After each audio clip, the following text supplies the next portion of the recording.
لله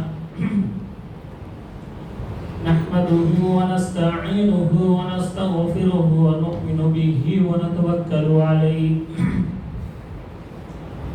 ونعوذ بالله من شرور أنفسنا ومن سيئات أعمالنا من يهده الله فلا مضل له ومن يضلله فلا هادي له ونشهد أن لا إله إلا الله ونشهد أن محمدا عبده ورسوله أما بعد فإن خير الحديث كتاب الله وخير الهدي هدي محمد صلى الله عليه وسلم وشر الأمور محدثاتها وكل محدثة بدعة وكل بدعة ضلالة وكل ضلالة في النار يا أيها الذين آمنوا اتقوا الله حق تقاته ولا تموتن إلا وأنتم مسلمون يا أيها الناس اتقوا ربكم الذي خلقكم من نفس واحدة وخلق منها زوجها وبث منهما رجالا كثيرا ونساء واتقوا الله الذي تساءلون به والأرحام إن الله كان عليكم رقيبا يا أيها الذين آمنوا اتقوا الله وقولوا قولا سديدا يصلح لكم أعمالكم ويغفر لكم ذنوبكم ومن يطع الله ورسوله فقد فاز فوزا عظيما أعوذ بالله السميع العليم من الشيطان الرجيم بسم الله الرحمن الرحيم وأن هذا صراطي مستقيما فاتبعوه ولا تتبعوا السبل فتفرق بكم عن سبيله ذلكم وصاكم به لعلكم تتقون. حاضرین جمعہ، اللہ رب العالمین کا بہت بڑا فضل و کرم ہے کہ ہم اور آپ ایک بار پھر سے اس جامع مسجد میں دن کی نسبت سے کچھ باتیں سننے سمجھنے اپنے ایمان کو جلا بخشنے کے لیے یہاں پر پہنچے ہیں. اللہ رب العالمین نے ہمیں اور آپ کو جمع کیا ہے تاکہ ہماری ایمان میں جو کمی آ جاتی ہے، جو کوتاہی پیدا ہو جاتی ہے، اس کو اللہ رب العالمین نے جلا بخشنے کا ایک بہت ہی بہترین نظام صلاۃ الجمعہ اور خطبہ جمعہ کے نام سے اللہ رب العالمین نے بنایا ہے. اس بات کے لیے ہم اللہ رب العالمین کا جتنا بھی شکر ادا کرے کم ہے.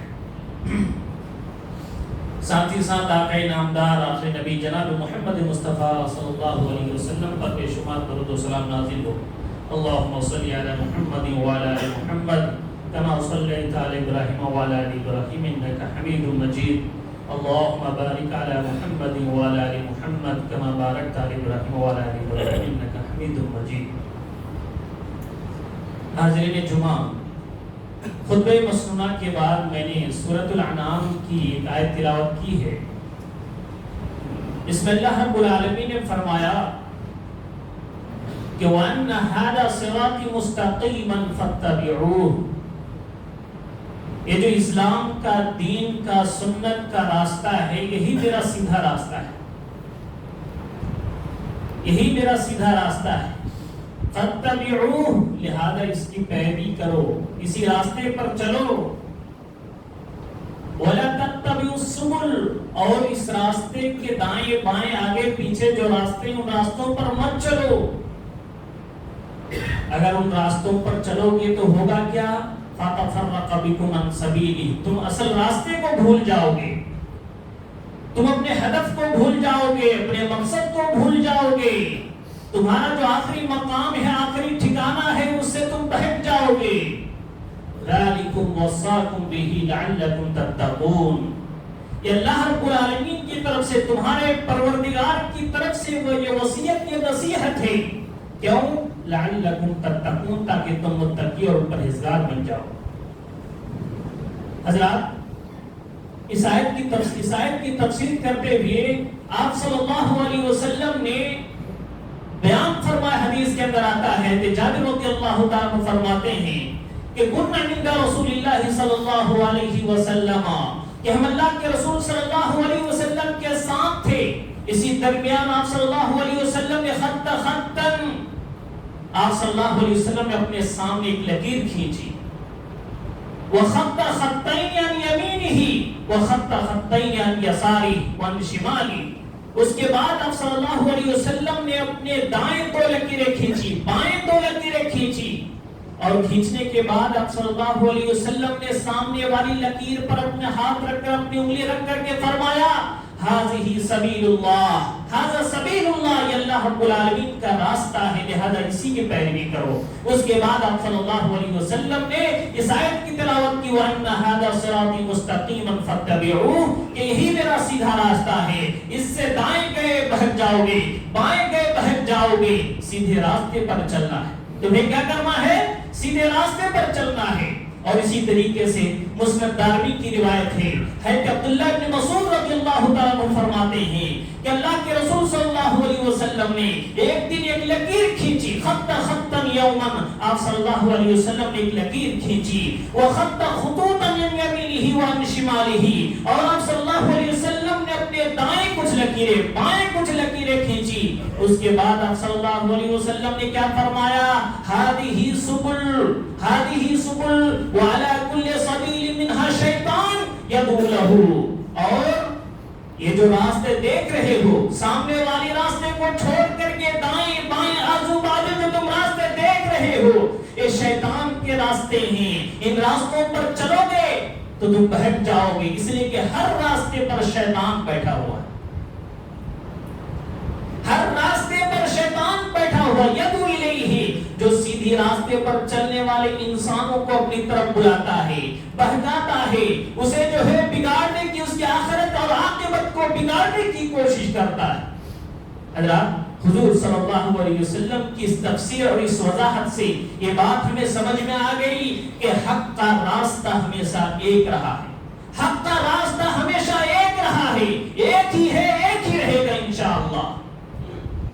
مسلک سنت پہ چلا جا، مسلک سنت پہ سالک چلا جا بے دھڑک، مسلک سنت پہ سالک چلا جا بے دھڑک، جنت الفردوس کو یہ راستہ نہیں ہے بے دھڑک. اور آپ صلی اللہ علیہ وسلم نے اپنے دائیں بائیں آگے پیچھے جو لکیریں کھینچی، ان لکیروں سے آپ صلی اللہ علیہ وسلم نے بتانا چاہا. اور یہ آیتیں اور یہ حدیث پاک ہمیں یہ پیغام دیتی ہے، بتاتی ہے کہ دین کا راستہ، اسلام کا راستہ، صحیح راستہ، اللہ کا راستہ تو ایک ہی ہے، لیکن اس کے بغل میں آزو بازو جتنے راستے ہیں وہ سب شیطان کے راستے ہیں. آپ صلی اللہ علیہ وسلم نے گویا بتلانے کی کوشش کی کہ اس امت میں دین کے نام پر، اس امت میں جو گمراہیاں پیدا ہوں گی وہ دین کے نام پر پیدا ہوں گی. اس امت کے مقدر میں بہت سارے فتنے ہیں، بہت ساری گمراہیاں ہیں، بہت سارے ادھر ادھر کی چیزیں ہیں، لیکن آپ صلی اللہ علیہ وسلم نے ساتھ ہی ساتھ یہ بھی بتایا کہ جو انسان ان راستوں کو چھوڑ کر کے، شیطان کے نقش قدم کی پیروی کو چھوڑ کر کے اللہ رب العالمین کے سیدھے راستے کو اختیار کرے گا، وہ اپنے منزل مقصود کو پہنچ جائے گا. اور یہ وہی بات ہے کہ جب ابلیس کو دھتکارا گیا، انہیں ملعون قرار دے دیا گیا، انہیں جنت سے باہر کا راستہ دکھایا گیا، تو انہوں نے اللہ رب العالمین سے ایک بات کی التجا کی کہ اللہ، تو نے تو مجھے ملعون قرار دے دیا، مجھے مردود قرار دے دیا، مجھے جنت سے نکال دیا، کم سے کم اتنی مہلت تو مجھے دے کہ میں تیرے بندوں کو بگاڑ سکوں، ان کے اندر ضلالت و گمراہی پیدا کر سکوں. اللہ رب العالمین نے انہیں اجازت دی، جاؤ دیکھتے ہیں تم کتنا کر پاتے ہیں. شیطان نے اس وقت کہا تھا ثم لأقعدن لهم صراطك المستقيم. شیطان نے، ابلیس نے اس وقت اللہ رب العالمین کے سامنے کس بات کا اظہار کیا تھا؟ اپنی مشن کو بیان کرنے کے اللہ رب العالمین کے سامنے انہوں نے اس بات کا اقرار کیا تھا، اے رب العالمین تو نے تو میرا کام بگاڑ دیا، میرا کام بگاڑ دیا، مجھے مردود قرار دیا، مجھے ملعون قرار دیا، لیکن یہ رب العزت اللہ رب العالمین تو دیکھنا کہ ہم تیرے بندوں کو بھی اسی طریقے سے بگاڑیں گے. اور کیسے بگاڑیں گے؟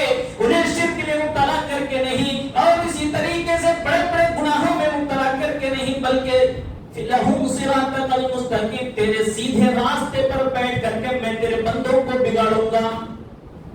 بیٹھ جاؤں گا، جو بھی آئے گا اسے سیدھے راستے پر چلنے نہیں دوں گا، ادھر لے کے جاؤں گا ادھر لے کے جاؤں گا۔ شیطان نے اپنے رب کے سامنے اپنے اس مشن کا تذکرہ کیا تو اللہ رب العالمین نے اسے چھوٹ دے دی کہ جاؤ، اور شیطان نے اس وقت یہ بھی کہا کہ میں تیرے بندوں کے پاس ان کے دائیں سے بائیں سے آگے سے پیچھے سے ہر طرف سے آؤں گا، اور تو دیکھنا کل قیامت کے دن تو اپنے بندوں میں اس بندوں کی اکثریت کو شکر گزار نہ پائے گا۔ اگر ہم غور کریں اس آیت پر اور شیطان کے اس مشن پر غور کریں تو پتہ چل رہا ہے کہ ہم شیطان کے نقشہ قدم پر چل رہے ہیں، اس لیے کہ ہم میں سے ہماری اکثریت، مسلمانوں کی اکثریت اللہ رب العالمین کا شکر گزار نہیں ہے،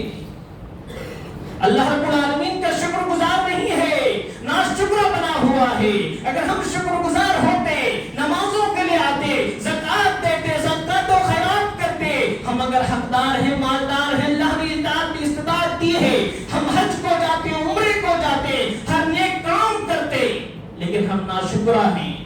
ہم ناشکرے ہیں۔ اللہ نے آنکھیں دی، پیر دیے، ہاتھ دیے، زبان دی، بولنے کی طاقت دی، سمجھنے کے لیے دل و دماغ دیا، لیکن اس کے باوجود ہم اللہ رب العالمین کی اس خلقت پر، اللہ رب العالمین کی اس قدرت پر کبھی غور نہیں کرتے، جس سے پتہ ہی چلا کہ ہم شیطان کے مشن پر چل رہے ہیں۔ انہوں نے کہا تھا کہ ہم تیرے بندوں کو سیدھے راستے پر بیٹھ کر کے بگاڑیں گے، گمراہ کریں گے، اور تو اپنی اس اکثریت کو، تیرے بندوں کی اکثریت کو تو شکر گزار نہیں پائے گا۔ تو اللہ رب العالمین نے بھی ان سے کہا تھا کہ جاؤ، تجھے جو کرنا کرو، تو ملعون ہے، مردود ہے، کل قیامت کے دن تیرے راستے پر جو چلنے والے ہوں گے، تیرا پیچھا کرنے والے ہوں گے، تیرے نقش قدم پر چلنے والے ہوں گے، تجھے اور تیرے ان متبعین کے ساتھ میں جہنم کو بھر دوں گا۔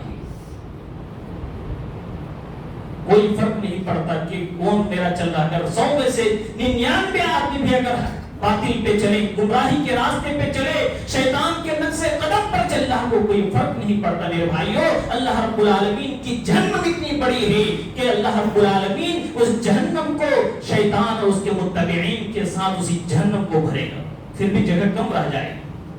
پھر بھی جگہ کم رہ جائے۔ اس لیے میرے بھائیوں، اگر آپ بچنا چاہتے ہو، شیطان کے نقش قدم سے اپنے آپ کو بچانا چاہتے ہو، تو ادھر ادھر کے جو فتنے ہیں ان سے بچنے کی کوشش کرو۔ آج دین کے نام پر یہ آیت ہمیں بتاتی ہے کہ آج دین کے نام پر بے دینی کے کام کیے جا رہے ہیں، دین کے نام پر گمراہی کے کام کیے جا رہے ہیں، دین کے نام پر بدعت و خرافات کو جنم دیا جا رہا ہے۔ آپ کسی چور سے پوچھے تم کیا کر رہے ہو، کہے گا کہ ہم غلط کر رہے ہیں۔ قاتل سے پوچھو کیا کر رہے ہو، وہ کہے گا ہم غلط کر رہے ہوں۔ کسی ظالم سے پوچھو تم کیسا کام کر رہے ہو، وہ کہے گا میں غلط کر رہا ہوں۔ لیکن کسی فاتحہ خوانی سے پوچھو، قبروں کی زیارت اور طواف کرنے والوں سے پوچھو، اور اس اور میلہ ٹھیلا لگانے والوں سے پوچھو، طرح طرح کے بدعت و خرافات جو اس امت میں جنم دیے گئے ہیں، جو اس کے پجاری ہیں، جو اس کے دیوتا بنے ہوئے ہیں، ان لوگوں سے پوچھو، وہ کبھی نہیں کہے گا کہ ہم غلط کر رہے ہیں، وہ کبھی نہیں کہے گا ہم غلط کر رہے ہیں۔ ہم بہت نیکی کا کام کر رہے ہیں، ثواب کا کام کر رہے ہیں، آخرت کے لیے کر رہے ہیں، اپنے اور اپنے اہل و عیال کے لیے کر رہے ہیں، کار ثواب کے لیے کر رہے ہیں، ایصال ثواب کے لیے کر رہے ہیں۔ دین میں اتنی زیادہ گمراہیاں، فتنے، اور اسی طریقے سے دین کے نام پر ایسے ایسے کام جو پیدا ہو چکے ہیں، انسان ان میں پڑھ کر کے حق اور باطل کے درمیان تفریق کرنا تک بھول چکا ہے کہ صحیح کیا ہے، غلط کیا ہے، حق کیا ہے، باطل کیا ہے، تمیز کرنے کی صلاحیت تک انسانوں کے دل و دماغ سے ختم ہو چکی ہے۔ لیکن میرے بھائی، اللہ رب العالمین کا ایک بہت بڑا فضل و کرم اس امت پر یہ ہے، چاہے ہزاروں فتنے جنم لینے، ہزاروں جو گمراہیاں پیدا ہو جائیں اس امت کے اندر، لیکن حق کا راستہ ہمیشہ کھلا رہے گا، حق کا راستہ ہمیشہ کھلا رہے گا، حق کی روشنی ہمیشہ جگمگاتی رہے گی۔ یہ اللہ رب العالمین کا وعدہ ہے، اللہ رب العالمین کا بہت بڑا احسان اور فضل و کرم ہے۔ کیوں؟ آپ صلی اللہ علیہ وسلم نے حدیث کے اندر اس تعلق سے 3 باتیں ارشاد فرمائے۔ پہلی بات، آپ صلی اللہ علیہ وسلم نے حدیث کے اندر حدیث میں اس کا تذکرہ فرمایا، لا تزال طائفة من امتی ظاہرین علی الحق، کہ میری امت کے ایک بہت بڑا طبقہ ایسا ہوگا جو ہمیشہ حق پر قائم رہے گا. میری امت کے ایک بہت بڑا طبقہ ہمیشہ حق پر قائم رہے گا. ان کے سامنے چاہے فتنے آ جائیں, گمراہیاں آ جائیں, رسم و رواج کے نام پر طرح طرح کے بدعت و خرافات پیدا کر دیے جائیں, ان پر عمل کرنا ان کے لیے آسان بھی ہو, لیکن وہ انسان ان چیزوں کو چھوڑ کر کے ہمیشہ اللہ رب العالمین نے جو انہیں حق کا راستہ دکھایا اسی راستے پر وہ قائم رہیں گے. انہیں دنیا کے بدنام کرنے والے لوگ بدنام کر دیں, کچھ بھی کہیں, وہ کبھی بھی حق کے راستے کو چھوڑ نہیں سکتے. اللہ کے رسول صلی اللہ علیہ وسلم کا وعدہ میرے بھائیوں. اور اسی طریقے سے آپ صلی اللہ علیہ وسلم نے ایک دوسری حدیث کے اندر فرمایا ان اللہ لا یجمع امتی علی الضلالہ, کہ اللہ رب العالمین میری امت کو ایک مشت جو ہے ضلالت اور گمراہی پر کبھی جمع نہیں کرے گا.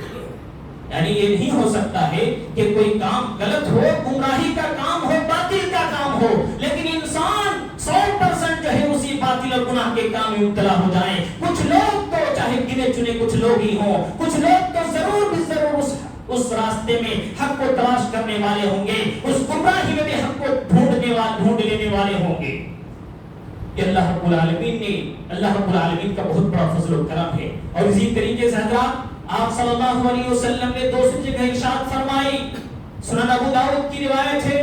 کہ ان اللہ یبعث لهذه الامه على كل راس 100 سنه من يجدد لها دینها, کہ اللہ رب العالمین اس امت میں, اس امت کی ہر صدی میں ایسے مجددین کو بھیجتا رہے گا جو دین کے نام پر پیدا ہونے والے گمراہیوں کو الگ کرے گا, حق کو الگ کرے گا, بدعت و خرافات کو الگ کرے گا, سنت کو زندہ کرنے کی کوشش کرے گا, اور حق و باطل چاہے ان کے نام انہیں کتنا بدنام کیا جائے, انہیں پریشان کیا جائے, اور ان کے نام پر انہیں کتنا ہی جو ہے مارا پیٹا جائے, ظلم و ستم کے پہاڑ توڑے جائیں, وہ انسان, وہ مجدد کبھی بھی حق کو باطل اور باطل کو حق نہیں کر سکتا.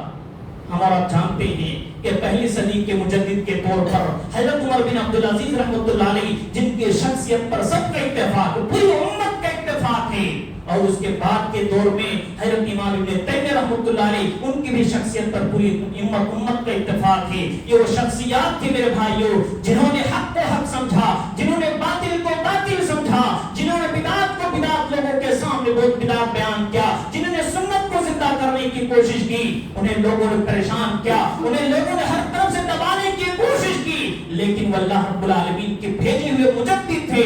جنہوں نے اس معاملے میں کبھی نرم کوئی اختیار نہ کی. اور اسی طریقے سے حضرات اللہ رب العالمین کا بہت بڑا فضل و کرم یہ ہے کہ ان مجددین کے علاوہ اللہ رب العالمین ہر دور میں ایسے علماء کو بھیجتے رہے گا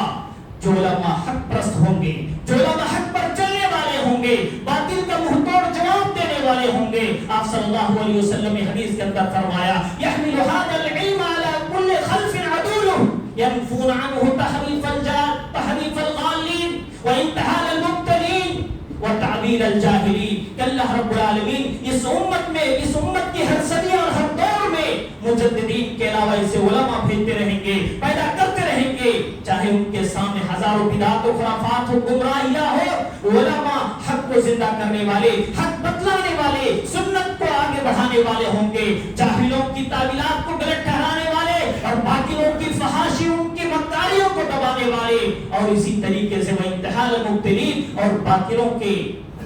عیاریوں کو اور ان کی مکاریوں کو دبانے والے ہوں گے, روکنے والے ہوں گے. اللہ رب العالمین کا بہت بڑا فضل و کرم ہے میرے بھائیوں. اس سے پتہ یہ چلا کہ اللہ کے رسول صلی اللہ علیہ وسلم نے جو بات فرمائی کہ اس امت میں چاہے کتنے بھی فتنے پیدا ہو جائیں, اس امت کا ایک بہت بڑا طبقہ حق پر ہمیشہ قائم رہے گا. لا تزال طائفة من امتی ظاہرین علی الحق, حق پر قائم رہنے والے ہوگی. اور اسی طریقے سے حضرات یہ بھی یاد رکھیے کہ حق ہمیشہ, حق یہ کسی کی خاندانی میراث نہیں, حق یہ کسی کی خاندانی میراث نہیں کہ باپ اگر ہدایت پہ ہے تو بیٹا بھی ہدایت پہ ہوگا, اگر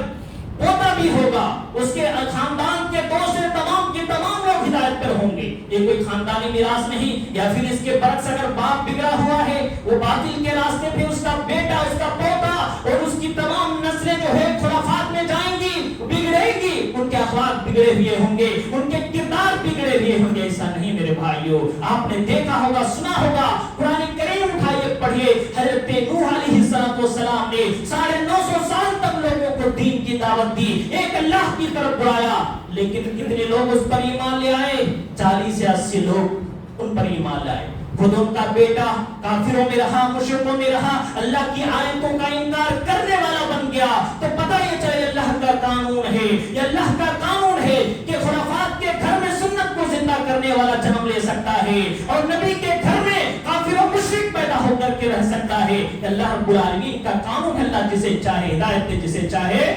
مجھے ہدایت نہ دے۔ کتنی بڑی پیاری بات ہے کہ اللہ کے رسول صلی اللہ علیہ وسلم کی جنم دن پر اللہ کے رسول صلی اللہ علیہ وسلم جس وقت پیدا ہوتے ہیں، اگرچہ اس وقت نبی نہ تھے، لوگوں کو اتنا علم نہیں تھا، لیکن جب عبداللہ اور آمنہ کے گھر میں صلی اللہ علیہ وسلم کی ولادت ہوتی ہے، سب سے زیادہ خوشی کسے ہوئی تھی معلوم ہے؟ سب سے زیادہ خوشی حضرت ابو لہب کو ہوئی تھی، سب سے زیادہ خوشی ابو لہب کو ہوئی تھی۔ انہوں نے اپنے غلام کو آزاد کر دیا تھا، اور انہی کے گھرانے میں ان کے چچا ابو طالب جنہوں نے پوری زندگی آپ صلی اللہ علیہ وسلم کی خدمت کی، لوگوں کو آپ کے قریب تک آنے نہیں دیا، ان دشمنان اسلام کے ہر طرح سے آپ صلی اللہ علیہ وسلم کو انہوں نے دفاع کیا، لیکن اللہ رب العالمین کی طرف دیکھیں، اللہ رب العالمین کا قانون دیکھیں، یہ دونوں چچا جو ہے ہدایت سے محروم رہے۔ یہ دونوں آپ کے خاندان میں مکہ میں پیدا ہونے والے، مکہ میں پرورش پانے والے، مکہ میں پوری زندگی گزارنے والے، یہ تمام کے تمام لوگ ہدایت سے محروم رہے، جبکہ روم سے آنے والے صہیب رومی ہدایت کی توفیق ان کو مل گئی، فارس سے آنے والے سلمان فارسی کو ہدایت کی توفیق مل گئی، اور حبشہ سے آنے والے کالے کلوٹے بلال حبشی رضی اللہ تعالیٰ عنہ کو ہدایت کی توفیق مل گئی۔ یہ اللہ کا قانون ہے میرے بھائیوں، اللہ جسے چاہتا ہدایت سے نوازتا ہے۔ آپ صلی اللہ علیہ وسلم انتقال کے وقت اپنے چچا کو کہتے رہے کہ اے میرے چچا آپ کلمہ پڑھ لیجئے، میں کل قیامت کے دن آپ کی سفارش کروں گا۔ ان کی قوم کے لوگ آئے اور کہا کہ تم اس وقت اسلام قبول کرو گے، اپنے بھتیجے کے دین کو قبول کرو گے، حالانکہ تمہارے آبا و اجداد تو اس دین پر نہیں تھے، ان کے دین کو چھوڑ کر کے تم دوسرا نیا دین اختیار کرو گے۔ اسی بات پر آ کر کے انہیں کلمہ پڑھنا بھی منظور نہ کیا، لیکن پوری زندگی آپ صلی اللہ علیہ وسلم نے انہیں خدمت کی، ہر طرح سے دفاع کیا، دشمنان اسلام کو آپ کے قریب تک آنے نہیں دیا۔ اسی لیے کہا جاتا ہے کل قیامت کے دن جہنم میں سب سے ہلکا عذاب ابو طالب کو ہوگا، سب سے ہلکا عذاب، لیکن جب انہیں عذاب ہوگا تو وہ بھی یہ سوچ رہے ہوں گے کہ مجھے سب سے زیادہ جو ہے خطرناک عذاب دیا جا رہا ہے، انہیں جہنم میں آگ کی جوتی پہنائی جائے۔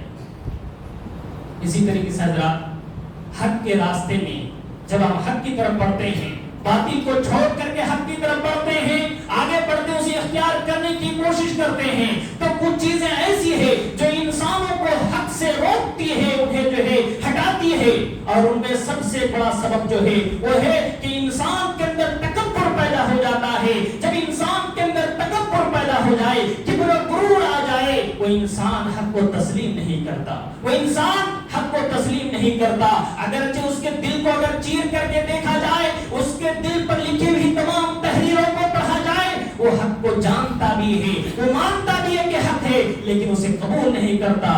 آپ جانتے ہیں کہ ابلیس جب اللہ رب العالمین نے حضرت آدم علیہ السلام کو پیدا کیا، تمام فرشتوں سے کہا گیا کہ آدم کو سجدہ کرو، یہی میرا حکم ہے، یہی میری وصیت ہے۔ تمام فرشتوں نے سجدہ کیا، ابلیس نے سجدہ نہیں کیا، ابلیس نے سجدہ نہیں کیا۔ کیوں؟ اسے بھی معلوم تھا کہ یہ حق ہے، رب کا حکم ہے، رب کا فرمان ہے، لیکن تکبر آ گئی کہ میں تو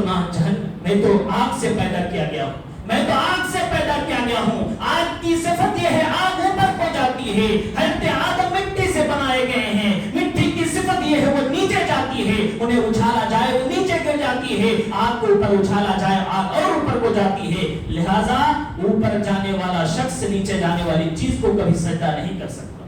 انہیں معلوم تھا کہ یہ حق ہے، یہ صحیح ہے، رب کا حکم بھی ہے، رب کا فرمان بھی ہے، لیکن تکبر اور کبر و غرور کی بنیاد پر انہوں نے حضرت آدم علیہ السلام کو سجدہ کرنے سے منع کر دیا۔ اور یہ نبی جو میں نے بات کہی کہ لوگ دین کے نام پر بے دینی تک پہنچ جاتے ہیں، لوگ گمراہی کے راستے تک پہنچ جاتے ہیں، شیطان انہیں بہکاتا ہے، ضلالت و گمراہی تک لے کے جاتا ہے۔ میرے بھائیوں، ابھی تک بات گمراہی کی تھی، بدعات تک تھی، لیکن کل اور آج ہم نے اور آپ آپ نے بھی دیکھا ہوگا آج رات جو میں نے مشاہدہ کیا کہ مسلم محلوں اور مسلم علاقوں میں مسلم سماج میں ہولی کے پٹاخے اس طور پر پھوڑے جا رہے تھے جیسے پتا چلے یہ ہندوؤں کا علاقہ.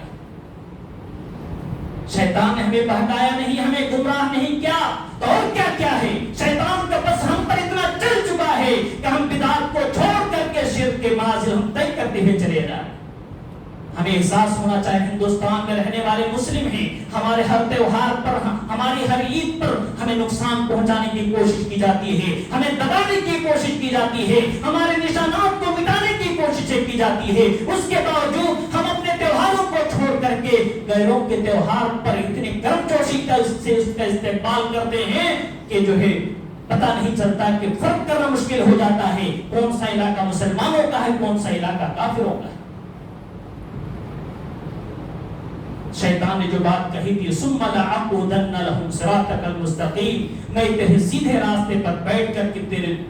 نیک بندوں کو, تیرے بندوں کو گمراہ کروں گا. آج بگاڑتے بگاڑتے بات یہاں تک بگڑ گئی ہے, لوگ گمراہی اور شرک و بدعت کو چھوڑ کر کے شرک کے منازل تک پہنچ چکے. میرے بھائیوں یہ سراسر شرک ہے, سراسر سب سے بڑا گناہ ہے. کوئی انسان ہولی کے اور دیوالی کی مبارکباد نہیں دے سکتا, ان کی مٹھائیاں کھانے میں بھی علماء کے جو ہے بہت سارے اقوال ہیں, لیکن ان چیزوں کو چھوڑ کر کے ایک مسلمان کا بچہ, ایمان والے بندے کا بچہ جو ہولی کے پٹاخے پھوڑتا ہے, باپ کھڑے ہو کر کے دیکھ رہا ہے, منع کرنے کی ہمت تک نہیں ہوتی.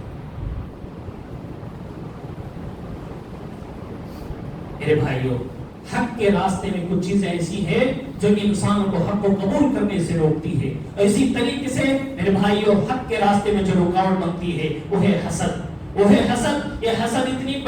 اتنا بڑا گناہ ہے, اتنی بڑی معصیت ہے اور اتنی بڑی خطرناک چیز ہے کہ انسان کو حق کو قبول کرنے سے روکتی ہے. آپ صلی اللہ علیہ وسلم کی ولادت سے پہلے سارے یہود و نصارہ یہ جانتے تھے, عیسائیت تسلیم کرتے تھے کہ آخری وقت میں ایک نبی پیدا ہوگا, اور انہوں نے اپنی کتابوں پڑھی, انہوں نے اپنی اللہ کی طرف سے نازل کردہ کتابوں میں اس چیز کا مطالعہ کیا پڑھا. انہیں یقین تھا کہ ایک نبی آئے گا, ہم ان پر ایمان لائیں گے, اور کفار و مشرکین پر طنز کرتے ہوئے کہتے تھے ہم تم سے آگے بڑھ جائیں گے, ہمارا مقام و مرتبہ تم سے اونچا ہو جائے گا. لیکن بات یہاں پر پھنس گئی کہ اللہ کے رسول صلی اللہ علیہ وسلم بنو اسماعیل میں پیدا ہوئی, جبکہ حضرت ابراہیم علیہ السلام کی 2 نسلیں چلی. یاد رکھیے حضرت ابراہیم علیہ السلام کی 2 نسلیں چلی, ان کی 2 اولاد تھی, ترین اولاد, ایک حضرت اسحاق علیہ السلام اور دوسرے حضرت اسماعیل علیہ السلام. حضرت ابراہیم علیہ السلام کے بعد اس دنیا میں جتنے بھی انبیاء پیدا ہوئے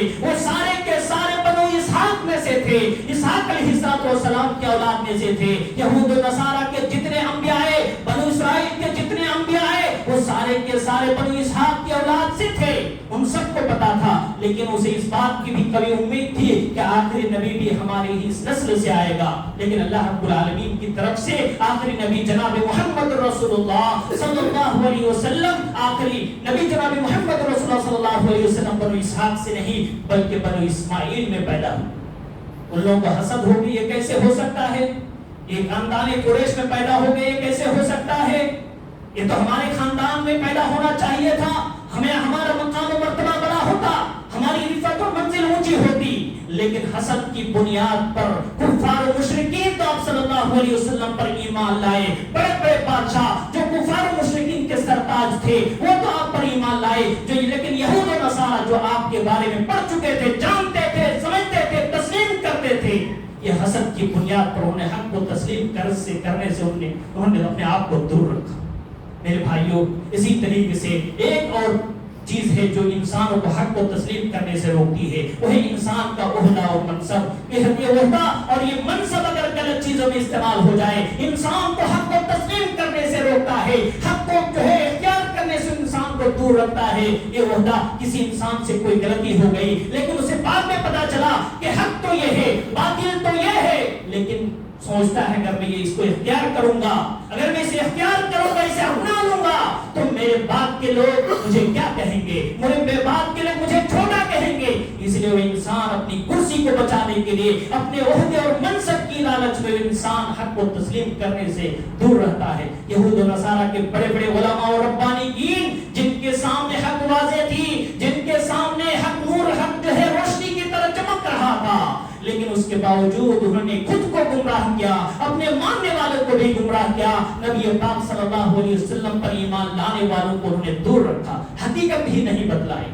اور اسی طریقے سے حضرات جب قرآن کریم نازل ہو رہا تھا، قرآن کریم 23 سال کی ایک طویل مدت میں نازل ہوئی، اس وقت کفار و مشرکین نے حق اور باطل کے کچھ پیمانے بنا لیے تھے، سب سے بڑا پیمانہ ان کے نزدیک یہ تھا کہ جو انسان میجورٹی میں ہے، جس انسان کی تعداد زیادہ ہے، جس کی میجورٹی ہے، جس کی تعداد زیادہ ہے، وہی حق پہ ہے۔ اللہ کے رسول صلی اللہ علیہ وسلم کو اللہ رب العالمین نے مخاطب کرتے ہوئے فرمایا، کیا فرمایا؟ وَإِن تُطِعْ أَكْثَرَ مَن فِي الْأَرْضِ يُضِلُّوكَ عَن سَبِيلِهِ، اے پیغمبر محمد صلی اللہ علیہ وسلم، آپ اگر دنیا میں رہنے والے، اس دنیا میں بسنے والے اکثریت کی آپ اتباع کریں گے، ان کے راستے پہ چلے جائیں گے، اتنا خطرناک راستہ ہے کہ آپ کو لوگ دین کے راستے سے، اللہ کے راستے سے ہٹا دیں۔ تو سوچتے تھے کہ جو میجورٹی زیادہ ہے وہ حق پر ہے، جبکہ یہ یاد رکھنا چاہیے کہ اہل ایمان کی تعداد ہمیشہ سے کم رہی ہے، اور آج بھی اہل ایمان کی تعداد کم ہے، چاہے ان پر لاکھوں ظلم ستم کے پہاڑ توڑے جائیں، اس سے کوئی فرق نہیں پڑتا میرے بھائیوں۔ اہل ایمان کی صفات یہ ہے، وہ کمزور پر رہتے ہیں، دنیا میں ان کا مقام چاہے کچھ بھی ہو، لیکن اللہ رب العالمین کے نزدیک ان کا مقام بہت ہی اونچا رہتا ہے۔ اس لیے میرے بھائیوں، آپ دنیا کی زندگی کیسے گزارتے ہیں، آپ اپنے آخرت کو بنانے کی فکر کیجئے، ایسا نہ ہو کہ آپ کی دنیا بھی جائے، آخرت بھی جائے۔ دنیا کو بیکار کر کے اگر آپ نے اپنی اخروی زندگی کو بنا لیا تو وہی انسان سب سے زیادہ کامیاب اور سب سے زیادہ جو ہے فائدے میں۔ اور اسی طریقے سے حضرات اللہ رب العالمین نے جب قرآن کریم کو نازل کیا تو کفار و مشرکین نے جو دوسرا پیمانہ بنایا تھا حق اور باطل کے جانچنے کا، ان کا دوسرا پیمانہ یہ تھا کہ جو انسان مالدار ہے، جن کے پاس مال و دولت کی ریل پہ ہے، جو انسان پیسے والا ہے، جی استطاعت ہے، وہی انسان حق پر ہے۔ غریب،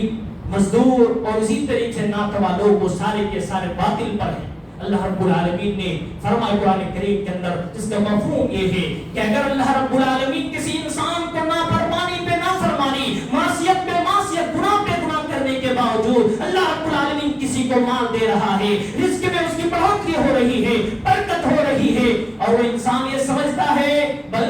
نصارع لهم فی الخیرات، وہ انسان یہ سمجھتا ہے کہ ہم اچھے راستے میں ہے، تبھی تو اللہ ہمیں اتنا مال دے رہا ہے۔ نماز پڑھنے والے، دین کے راستے پہ چلنے والے تو بھیک مانگنے تک مجبور ہے، وہ انسان یہ سمجھتا ہے۔ گناہوں پہ گناہ، معصیت پہ معصیت کرنے کے باوجود ایسے لوگوں کو یاد ہونا چاہیے کہ اللہ رب العالمین کا قانون کچھ الگ ہے۔ ایسے لوگوں سے اللہ رب العالمین کو ناراضگی، ایسے لوگوں کا آخرت، ایسے لوگوں کا انجام بہت ہی خراب ہونے والا ہے۔ اگر اللہ نے آپ کو مال دیا ہے، آپ گناہوں پہ گناہ کرتے جا رہے ہیں، لیکن آپ کی مالداری پہ کوئی کمی نہیں آ رہی ہے، تو یاد رکھیے یہ اللہ رب العالمین کی طرف سے امتحان لیا جا رہا ہے کہ مال دے کر کے، اولاد دے کر کے آپ سے امتحان لیا جا رہا ہے کہ جو مال آپ کو دیا گیا اس مال کو اللہ کے راستے میں کتنا خرچ کرتے ہیں۔ یقین مانیے آپ اس کا غلط استعمال کریں گے، اللہ رب العالمین کے ہاں آپ کو اس کا جو ہے رسوا کن عذاب ملنے والا ہے۔ اگر صحیح استعمال کریں گے اللہ رب العالمین 700 سے بھی زیادہ بڑھا کر کے اس کا ثواب آپ کو عطا فرمائے گا۔ اسی طریقے سے حضرات کفار و مشرکین نے جو حق اور باطل کے درمیان ایک اور جو ہے پیمانہ بنا لیا تھا، وہ پیمانہ یہ تھا کہ ہمارا نفس جسے صحیح کہے وہ صحیح ہے، جسے غلط کہے وہ غلط ہے، جسے صحیح کہے وہ صحیح ہے، جسے غلط کہے وہ غلط ہے۔ وَمَنْ أَضَلُّ مِمَّنِ اتَّبَعَ هَوَاهُ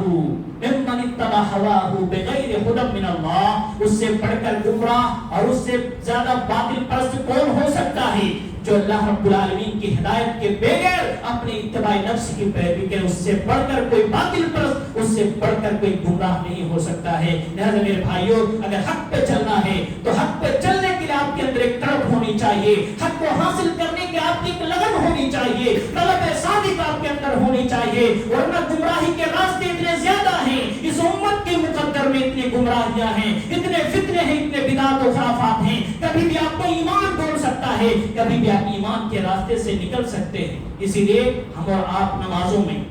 فرائض اور سنن کو ملا کر کے 30 مرتبہ سے بھی زائد یا 29 مرتبہ، کم سے کم 29 مرتبہ سورہ فاتحہ پڑھتے ہیں۔